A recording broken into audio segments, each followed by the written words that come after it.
छत्तीसगढ़ में बीजेपी की सरकार को एक महीना पूरा हो चुका है। बीजेपी इसे सुशासन का एक महीना बता रही है और मोदी के गारंटियों को पूरा होने की बात कह रही है।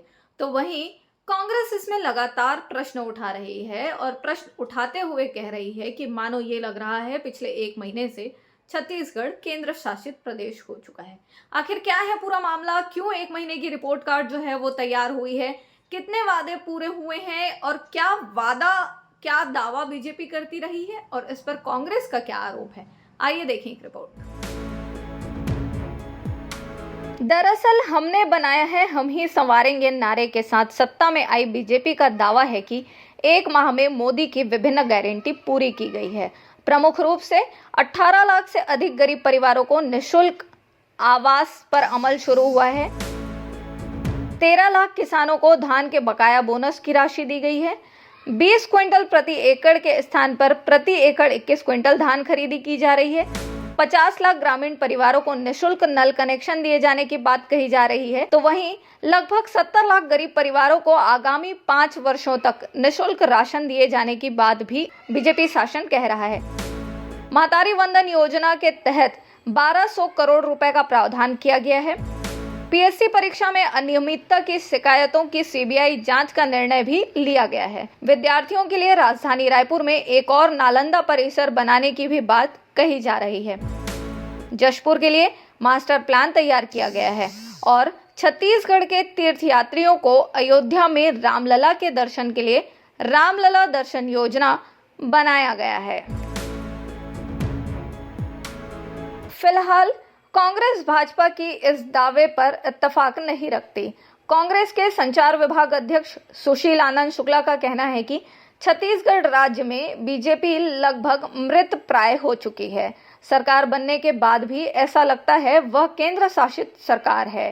छत्तीसगढ़ केंद्र शासित राज्य हो चुका है। यहाँ के नेताओं, मुख्यमंत्री, यहाँ के मंत्रियों को कोई भी निर्णय लेने का अधिकार नहीं है। राज्य में पुलिस अधिकारियों के तबादले का निर्णय भी केंद्रीय नेतृत्व ले रहा है। देखिए, छत्तीसगढ़ में राज्य भारतीय जनता पार्टी लगभग मृतप्राय हो चुकी है। सरकार बनने के बाद भी जो छत्तीसगढ़ की सरकार है वो ऐसा लगता है कि वह केंद्र शासित सरकार है। छत्तीसगढ़ केंद्र शासित राज्य हो चुका है। यहाँ के नेताओं को, यहाँ के मुख्यमंत्री को, यहाँ के मंत्री को कोई भी निर्णय लेने का अधिकार नहीं है। यहाँ के राजनीतिक रूप से कोई भी भारतीय जनता पार्टी का निर्णय केंद्रीय पार्टी करती है। तो भारतीय जनता पार्टी के छत्तीसगढ़ के नेता अस्तित्वहीन हो चुके हैं। छोटे छोटे निर्णय भी, यहाँ तक कि आज एक अखबार में दिया है कि केंद्रीय गृह मंत्री आएंगे, उनके साथ बैठक होगी, उसके बाद एसपी का तबादला होगा। पूरे देश के इतिहास में ऐसा पहली बार हो रहा है कि राज्य में पुलिस अधिकारियों के तबादले का भी निर्णय पीएमओ और केंद्रीय गृह मंत्री ले रहे हैं। तो वहीं बीजेपी के वरिष्ठ विधायक राजेश मूणत का कहना है कि कांग्रेस पार्टी अपना आकलन करे। चुनाव में जो वादे करना है वह हमारे नेतृत्व की जिम्मेदारी है। चुनाव जीतने के बाद हमने 3 महत्वपूर्ण योजनाओं को इम्प्लीमेंट करना शुरू कर दिया है। इसलिए हमने कहा है कि धान का पैसा एक मुश्त एक किस्त में मिलेगा। आने वाले समय में महतारी वंदन योजना के लिए 1200 करोड़ का प्रावधान है, उसे भी पूरा किया जाएगा। कांग्रेस पार्टी अपना आकलन करे।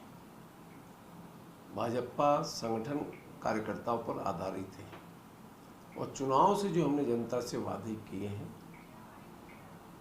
उन वादों को पूर्ण करना ये हमारी जिम्मेदारी है, नैतिक जिम्मेदारी है।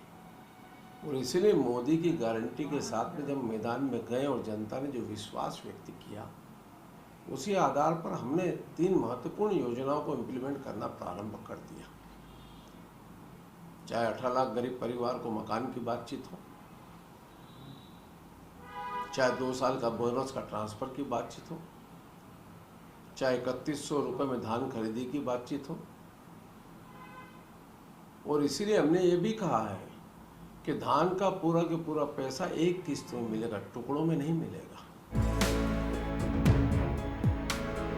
बहरहाल पीएम मोदी के मंशा के अनुरूप छत्तीसगढ़ की सरकार हर सप्ताह कैबिनेट के बैठक पर घोषणा पत्र के वादों को अमल करना शुरू कर चुकी है। हालांकि कांग्रेस साय सरकार और बीजेपी संगठन पर केंद्र की ज्यादा दखल को लेकर सवाल उठा रही है।